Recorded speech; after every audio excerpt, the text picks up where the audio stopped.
what I want to do today is start another piano sketch of 8 bars, and we orchestrate those 8 bars in different orchestrations.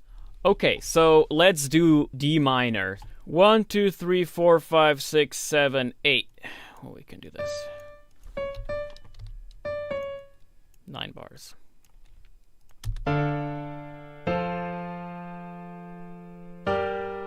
Alright, now we have to put a melody on top of this. When you're just composing melodies from the top of your head and you don't have any idea, like I always just, start with whatever comes to mind. Another little trick when you're writing melodies, sometimes a good idea to start the melody on the second beat. So a little after the first beat. So you go ba-na-na-na-na-na.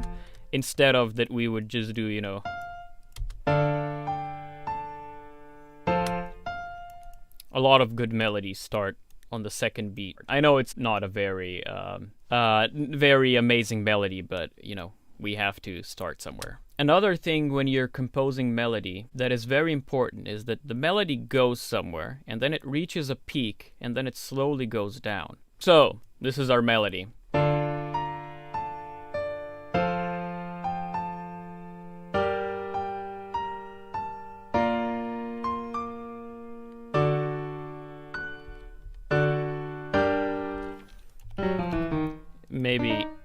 Maybe this would be better.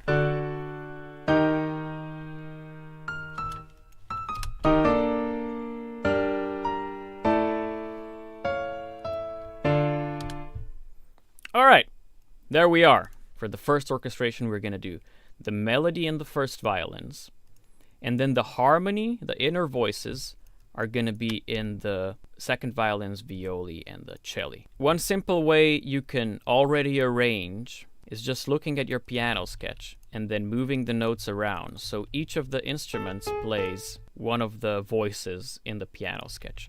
And we will not leave it like this. I'm just going to copy things around right now. So we have the MIDI notes in our string section, and then we'll move them around. So we are very high up. I think we can shift everything octave down, and this is going to be in a much softer, playing range.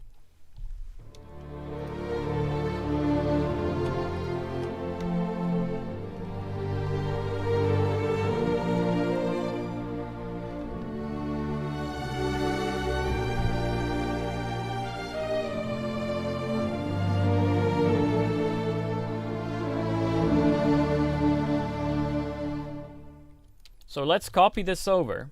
What happens if instead of the melody on the first violins, let's have the melody in the flute?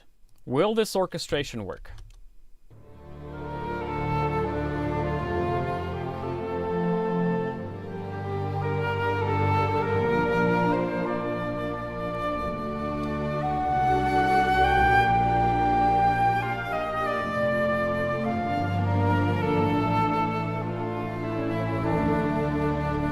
It definitely works.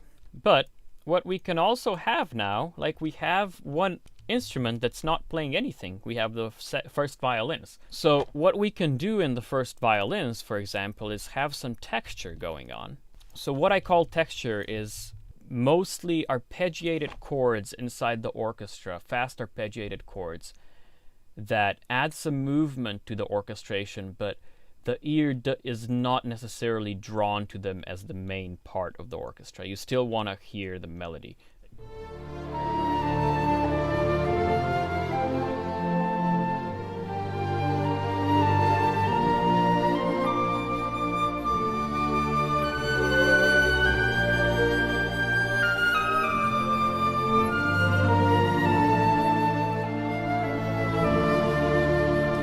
All right, next orchestration.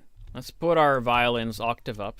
Violins and octaves, and the rest of the strings playing harmony.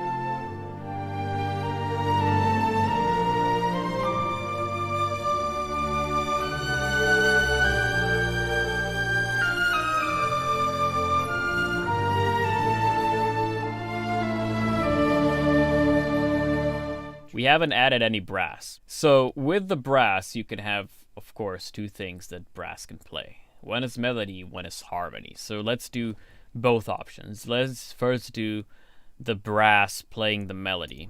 Brass playing the harmony, the strings playing the melody. So if the brass is playing the harmony, then you don't need your strings playing the harmony, because the brass is already holding the harmony. What I like doing with my trombones is playing them in open position, meaning root, fifth, third.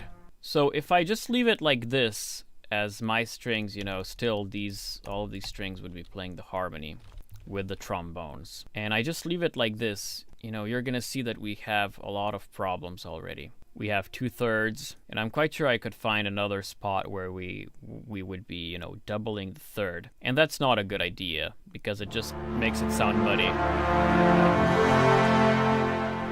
So what we can do is actually copy the melody down to the viola as well. This is one option. And copy the melody in the cello. So now we have the melody, 3 octaves. Cello, viola, second violins, first violins, flutes. Double bass playing the bass notes. The harmony provided by the trombones.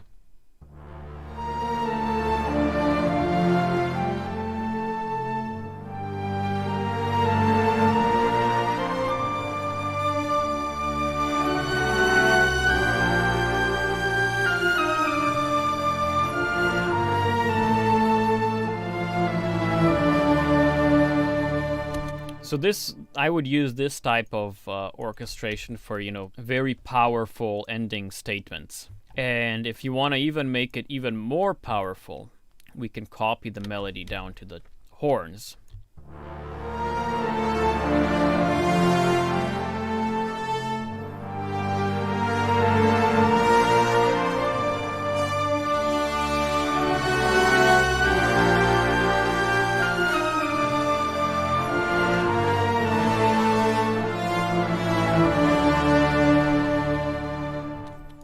Alright, let's do one more thing. One thing that I love to do also is we're gonna have exactly same thing as we had before. But let's add some texture in the cello. But maybe let's do staccato. Someone wanted staccato, so let's do some staccato texture.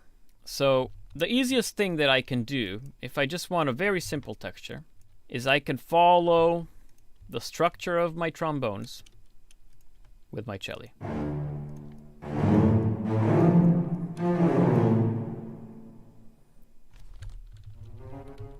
And then add a bit of ninths maybe. Bum bum bum bum bum bum. Like this. This would be pretty hard to play for a beginner orchestra. Professional orchestras wouldn't have that much trouble with it.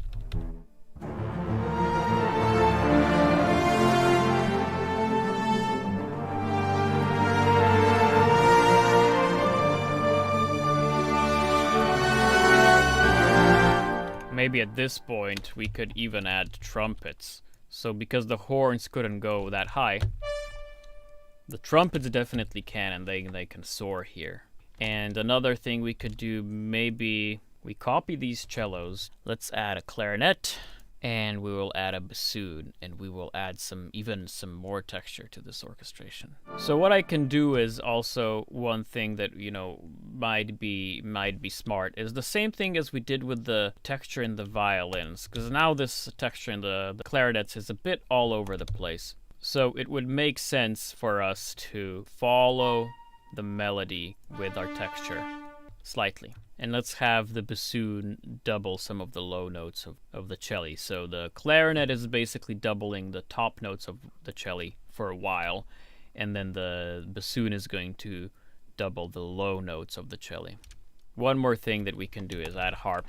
But do keep in mind, if you are writing for live players, do keep in mind that what you are writing has to be playable, because the last thing you want is for your players to be struggling with the parts that you are writing for them. Instead of, if you would have written something that would be idiomatic for the instrument to play, it would be a lot easier for them to play, and maybe, you could write lines that sound like they're very hard to play, but in fact they're, very easy to play for the instrument. We can get carried away with sample libraries quite fast because they can play anything we want them to. But I do try to keep in mind, even when I'm writing for samples, that I'm trying to write things that are possible for instruments to play, even if it's hard. Like I write things that still are possible to play.